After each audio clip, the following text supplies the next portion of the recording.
Next, we will show you how to install the diverter with shower function. These are the accessories you will use. First, remove the aerator already in place. While checking the size of the thread, attach the fixing nut and either the gray adapter or the white adapter in the C-set to the faucet and securely tighten. Here as well, it is also very convenient if you use a coin to tighten the adapter. Once you tighten the diverter with shower function to the adapter, the process is complete. Next, we will show you how to install the diverter to a faucet with an outer thread aerator.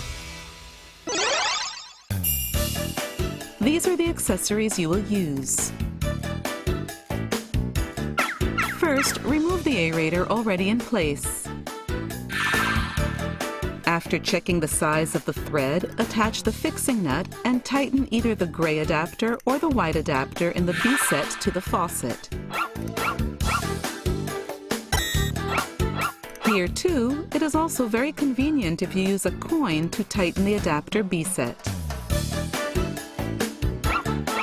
Tighten the fixing nut on the diverter with shower function.